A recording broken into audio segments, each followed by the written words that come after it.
చచ్చిపోయింది, యాక్సిడెంట్ అయి చచ్చిపోయింది. ఇంకా లేపుతాడు లేపుతాడు లేపుతాడు లేపుతాడు అని 8 రోజులు పెట్టినాడు. ఇంకేంది లేపుతాడు, లేదు లేదు పాసింది లేదు. మరి బుద్ధి లేనివాడు ఎప్పుడో చేస్తాడు.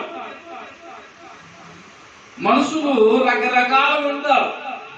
మనుషులు చెప్తేనే ఆ యొక్క దినకరణ్ గారే ఫస్ట్ కొత్తలో ప్రభుని నమ్ముకున్న కొత్తలో ఆయన వాళ్ళ కూతురు చనిపోయింది, యాక్సిడెంట్ అయి. చనిపోతే చచ్చిపోయిన వాళ్ళు లేపుతారు కదా అని వాక్యం చెప్పింది అని 8 రోజులు పెట్టినాడు శవాన్ని. అట్లనే